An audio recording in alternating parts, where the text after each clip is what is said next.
एक एग्जाम्पल करते हैं वाइब्रेशन ऑफ स्ट्रिंग पर based. The question is, a string of mass m and length L is fixed at both ends.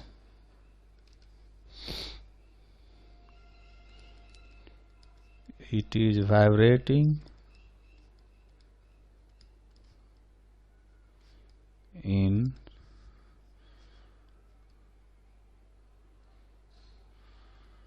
fundamental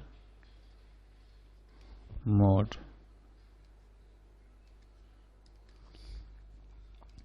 Then find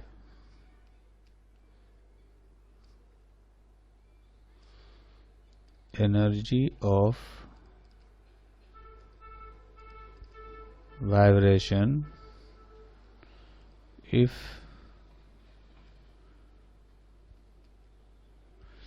tension in string is F and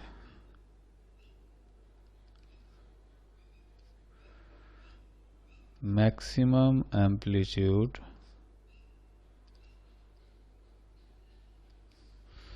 is A। तो इस question में सबसे पहले हम लोग क्या करते हैं, इस स्ट्रिंग का एक फिगर बनाते हैं, है ना। तो फिगर में हम देखेंगे कि ये जो है एक स्ट्रिंग है जिसको दोनों एंड पर फिक्स्ड कर देते हैं, है ना। यहाँ पर फिक्स्ड हो गया, फिर यहाँ पर फिक्स्ड हो गया। तो ये जो है फंडामेंटल मोड में वाइब्रेट कर रहा है। फंडामेंटल मोड में वाइब्रेट करने का मतलब है कि इसके दोनों एंड पर तो नोड बनना है, तो कम से कम फंडामेंटल मोड में कम से कम लूप बनते हैं। तो हम क्या करेंगे, यहाँ पर एक लूप बनाएंगे, है ना। ये एक लूप हो गया। तो इसमें जो लेंथ है वो लैम्डा बाई 2 के इक्वल होगा, है ना। और इसकी जो फ्रीक्वेंसी होगी वो फ्रीक्वेंसी हम लोग निकाल सकते हैं। यहाँ से लैम्डा नॉट का वैल्यू हो गया 2L, तो फ्रीक्वेंसी आएगी A0 is equal to 1/2L under root F/μ। ठीक है। अच्छा, इस स्ट्रिंग का अगर हमें इस वेव ऑन स्ट्रिंग का जो स्टेशनरी वेव है उसका इक्वेशन लिखना हो तो कुछ ऐसा आएगा, y is equal to amplitude sine kx into cos omega t. Sine इसलिए क्योंकि x इज इक्वल टू 0 पर हम लोग इस एंड को x इज इक्वल टू 0 मान रहे, यहाँ पर नोड बन रहा है। तो नोड बनेगा तो साइन kx प्लस डेल्टा का वैल्यू 0 रख देंगे, है ना। तो a साइन kx, और चूंकि सारे पार्टिकल्स फिगर में हमने एक्सट्रीम पोजीशन पर दिखाया है इसलिए कॉस ओमेगा टी लिख सकते हैं। ठीक। अब ऐसा करते हैं कि जो स्ट्रिंग है इसका एक और फिगर बनाते हैं, थोड़ा बड़ा सा, है ना। थोड़ा सा बड़ा करके इसको बनाते हैं। तो ये अपना स्ट्रिंग है, वही स्ट्रिंग है जिसका लेंथ अभी भी एल ही है, सिर्फ फिगर में हमने बड़ा बनाया है इसको। तो इसमें क्या करेंगे, हम जानते हैं कि अलग अलग डिस्टेंस पर जो पार्टिकल्स हैं उनका एम्पलीट्यूड जो है वो डिफरेंट है। तो हम ऐसा करेंगे इसमें कि मान लेते हैं अगर ये x इज इक्वल टू 0 है, तो यहाँ से यानी कि ओरिजिन से x डिस्टेंस पर dx लेंथ का स्ट्रिंग ले लेते हैं, है ना, dx लेंथ का स्ट्रिंग ले लेते हैं। तो इस स्ट्रिंग का जो मास होगा, ये मास हो जाएगा कितना, लीनियर डेंसिटी m/l इंटू इसका लेंथ dx। तो ये इसका मास हो गया, ठीक है। तो अब इसमें कह सकते हैं कि जो इक्वेशन है इसमें से एम्पलीट्यूड जो है वो है a is equal to amplitude a is equal to a sine kx, ये हो गया एम्पलीट्यूड, ठीक है। तो किसी पार्टिकल की जो एनर्जी होती है ना, energy of the element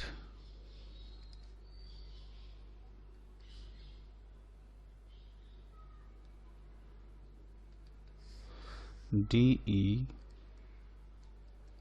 is equal to half dm into omega square into A square, है ना। वेव ऑन स्ट्रिंग में जब पार्टिकल जो है वो स्टेशनरी वेव में जो पार्टिकल SHM कर रहा होता है, तो उसकी टोटल एनर्जी हम लोग लिखते हैं हाफ m ओमेगा स्क्वायर ए स्क्वायर। तो वही हमने यहाँ भी इसको लिखा है। तो हाफ जो मास है वो है m/l इंटू dx, यहाँ से ये मास हो गया इंटू ओमेगा स्क्वायर इंटू जो एम्पलीट्यूड है, एम्पलीट्यूड का वैल्यू हम लोग यहाँ से रखेंगे, तो ये हो जाएगा इंटू ए स्क्वायर साइन स्क्वायर kx, ठीक है। तो ये इस एलिमेंट की एनर्जी है, हमें तो पूरे स्ट्रिंग की एनर्जी निकालनी है। सो टोटल एनर्जी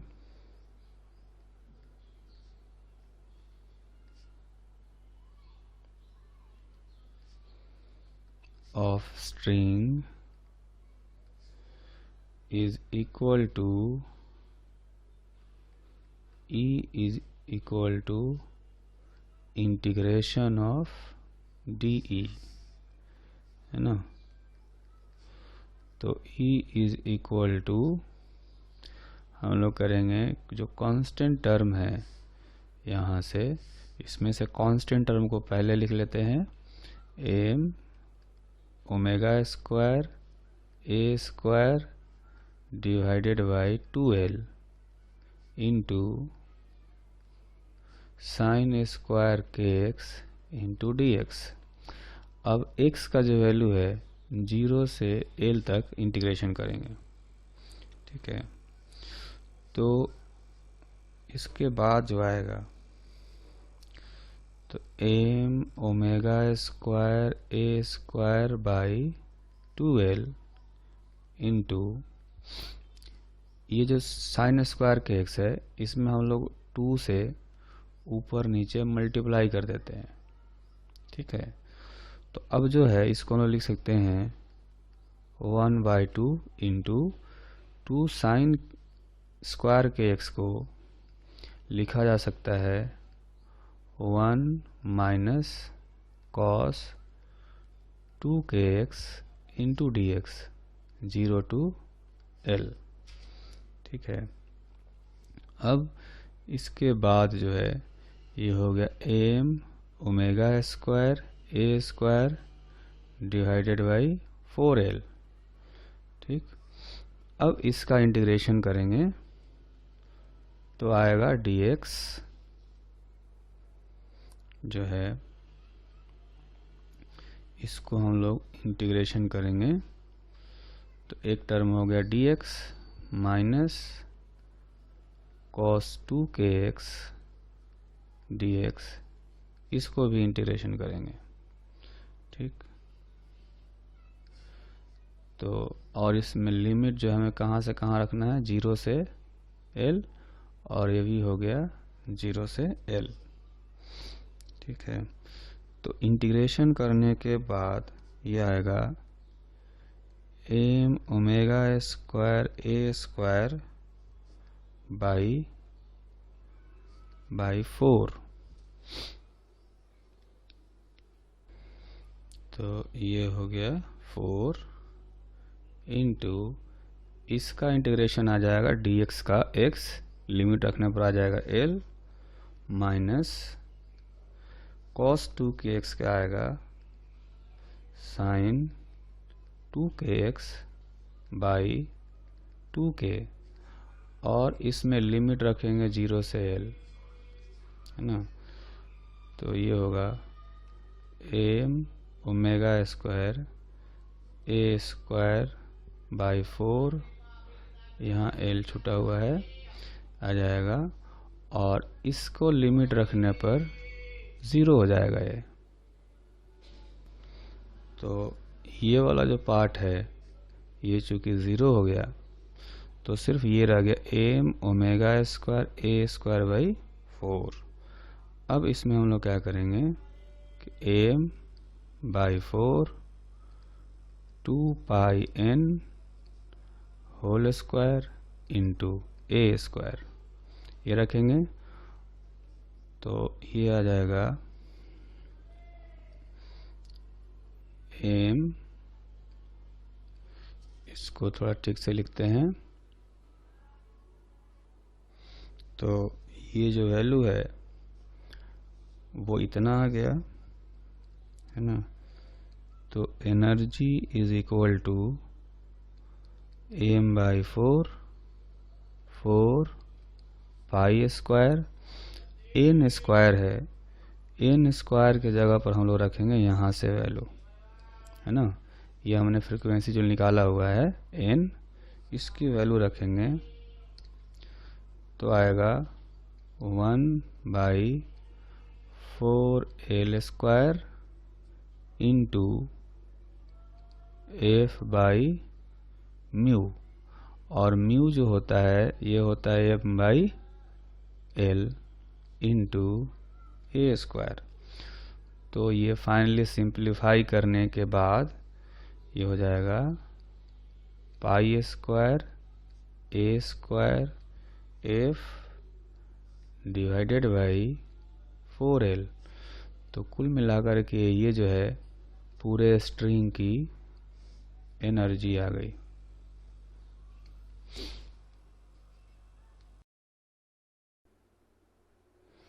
मेल्डेज एक्सपेरिमेंट से हम लोग समझेंगे कि किसी अननोन ट्यूनिंग फॉर्क की फ्रीक्वेंसी किस तरह से मेजर की जाती है ना। लेकिन उससे पहले हमें जानना होगा कि रेजोनेंस क्या होता है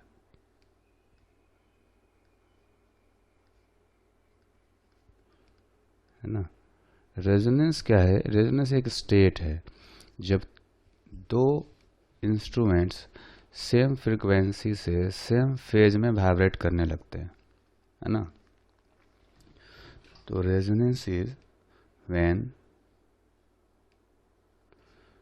to instruments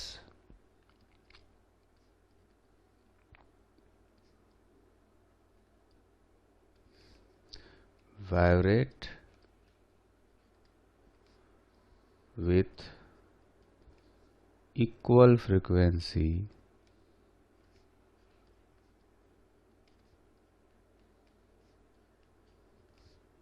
in same phase, then they are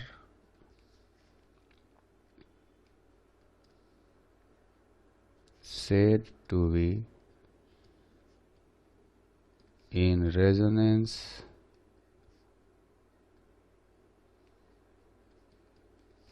with each other, है ना। तो होता क्या है, जैसे देखेंगे मेल्डेज एक्सपेरिमेंट के लिए हमने एक फिगर बनाया है। तो इस फिगर में अगर इस स्ट्रिंग को वाइब्रेट कराया जाए तो वाइब्रेट करते करते क्या होगा, इसमें डैम्पिंग शुरू हो जाएगी और ये जो स्ट्रिंग का वाइब्रेशन है वो धीरे धीरे बंद हो जाएगा, कम हो जाएगा, है ना। लेकिन अगर ट्यूनिंग फॉर्क की हेल्प से अगर इसको वाइब्रेट कराया जाए तो उस केस में ये रेगुलर वाइब्रेट करता रहेगा, है ना। तो अपने पास एक ट्यूनिंग फॉर्क होता है ना।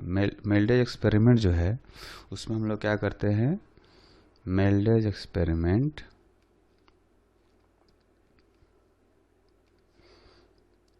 is used to determine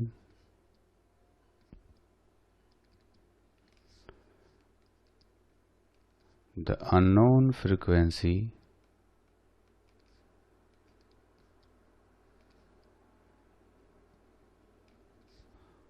of a tuning fork। मतलब ऐसा कोई ट्यूनिंग फॉर्क हो जिसकी फ्रिक्वेंसी हमें पता नहीं है, तो इस एक्सपेरिमेंट से उसकी फ्रिक्वेंसी को पता कर सकते हैं। इसमें क्या करते हैं कि ट्यूनिंग फॉर्क की हेल्प से इस स्ट्रिंग को वाइब्रेट कराया जाता है ना।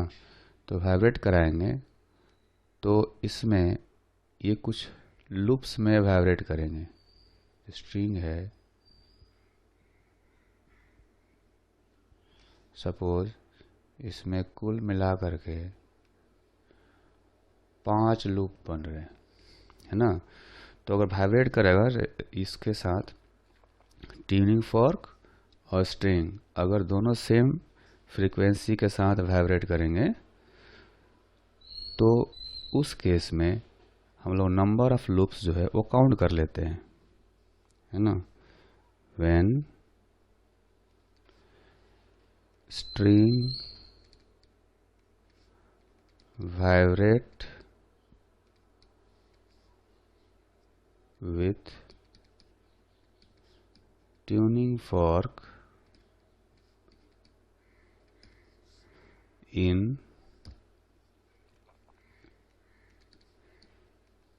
resonance, then we count the number of loops formed on the string। ठीक। if there are p number of loops, then total length of string will be L is equal to P into lambda by 2। अगर हम figure देखें तो figure में string का जो total length है ना, टोटल लेंथ हो जाएगा यहाँ से, ये टोटल लेंथ हो गया L और एक लूप जो होता है वो लैम्डा बाई 2 लेंथ का होता है ना। वैसे अपने पास P लूप्स हों तो P इंटू लैम्डा बाई 2 करेंगे तो पूरा स्ट्रिंग का लेंथ आ जाएगा, है ना। तो यहाँ से अगर L का वैल्यू हो गया P into lambda by 2, that means lambda is equal to 2L by P। So frequency of vibration of string is equal to n is equal to v by lambda. v का value जो है हम लोग लग सकते हैं mg by mu divided by lambda का value रखेंगे 2l बाई पी। तो ये हो गया p by 2l under root mg by mu. देखेंगे यहाँ पर हमने एक ब्लॉक लटकाया हुआ है, तो इस ब्लॉक का जो वेट होगा mg उतना ही इस स्ट्रिंग में टेंशन होगा, है ना। तो इस स्ट्रिंग में जो वेव का स्पीड है वो फाइंड करने के लिए हम लोग क्या करेंगे, v is equal to under root F by mu is equal to under root mg by mu. तो इसमें हमें स्ट्रिंग पता होता है, तो स्ट्रिंग की लीनियर डेंसिटी भी पता होती है, हमने कितना वेट लटकाया है ये भी पता होता है ना। तो कह सकते हैं कि चूंकि स्ट्रिंग और ट्यूनिंग फॉर्क दोनों रेजोनेंस में वाइब्रेट कर रहे हैं तो दोनों की फ्रीक्वेंसी इक्वल होगी। So frequency of tuning fork will be also equal to n is equal to p by 2l under root mg by mu, है ना। तो चूंकि यहाँ से हमें स्ट्रिंग का सारा लेंथ पता होगा, लीनियर डेंसिटी पता होगी, कितना वेट लटकाया हमें ये पता होगा, हम सिर्फ नंबर ऑफ लूप्स काउंट करेंगे और इस फॉर्मूले से ट्यूनिंग फॉर्क जो है उसकी फ्रीक्वेंसी को कैलकुलेट कर सकते हैं, है ना। तो यही एक्सपेरिमेंट जो है इसको हम लोग कहते हैं मेल्डेज एक्सपेरिमेंट। तो सोनोमीटर एक ऐसा apparatus है जिसको कि वेव ऑन स्ट्रिंग का जो ट्रांसवर्स वाइब्रेशन होता है उसको स्टडी करने के लिए यूज़ किया जाता है। ठीक है, जैसा कि फिगर में आप देखेंगे कि एक वायर दिखाया गया है यहाँ पर।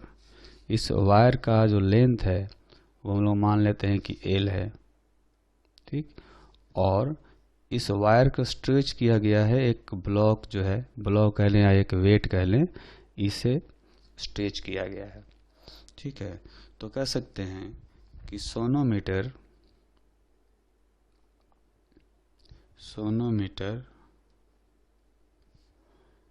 is an apparatus to study the transverse vibrations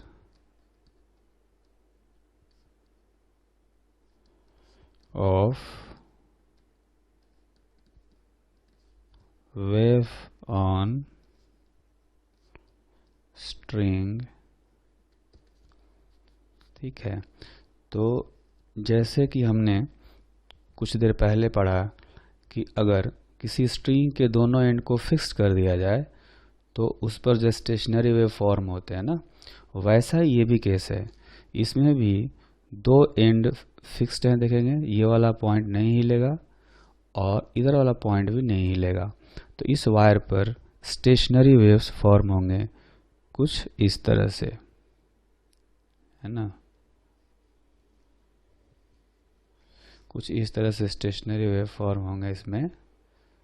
तो हम क्या करेंगे कि जो भी हमने केस पढ़ा था कि जब स्ट्रिंग को दोनों एंड पर फिक्स्ड किया गया था, वही वाली फ्रीक्वेंसी जो है इस सोनोमीटर में भी यूज़ होगी, ठीक है। तो इस सोनोमीटर को एक और तरीके से डिफाइन किया जा सकता है, कहा जा सकता है कि it is a wire stretched between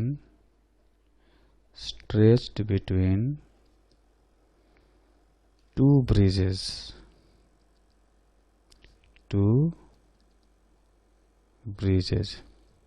ठीक है। तो दो ब्रिज के बीच में इसको स्ट्रेच किया गया है और उसके ऊपर स्टेशनरी वेव्स जा रहे हैं।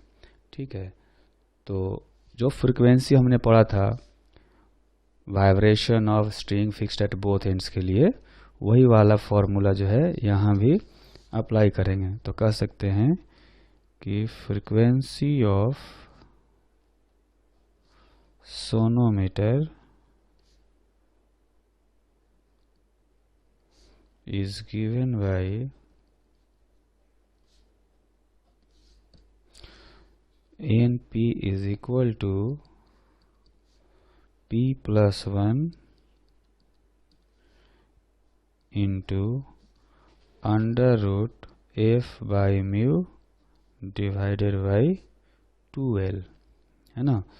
तो ये जो है ये फ्रीक्वेंसी हमने पढ़ा था कि जब हम लोग वाइब्रेशन ऑफ स्ट्रिंग के बारे में पढ़ रहे थे। ठीक है, तो वही वाली फ्रीक्वेंसी का फॉर्मूला यहाँ पर फिर से यूज़ हो रहा है। यहाँ पर F क्या है, टेंशन है, और जो कि mg के इक्वल होगा। अगर इस फिगर में देखें तो इस ब्लॉक का जो वेट होगा mg, उतना ही यहाँ पर टेंशन आएगा।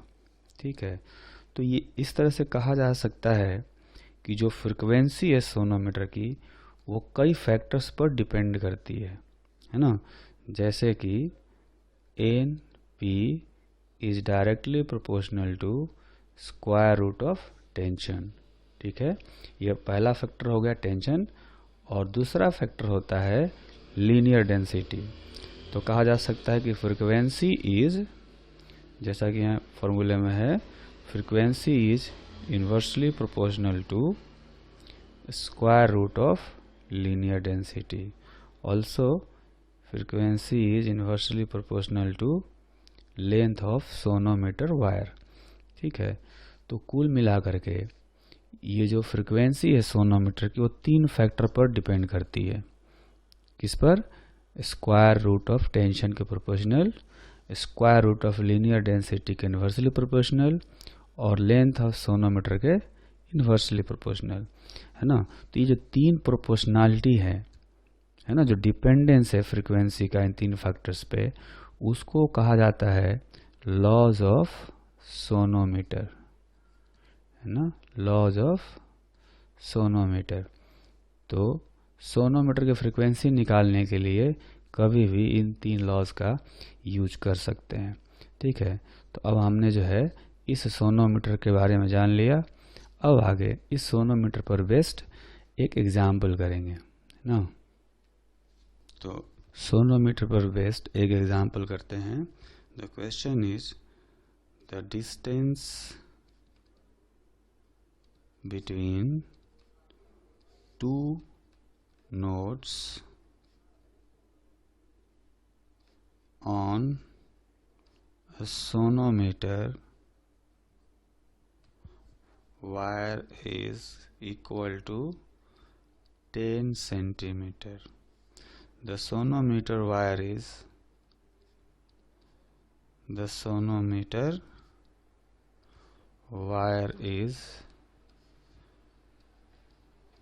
in resonance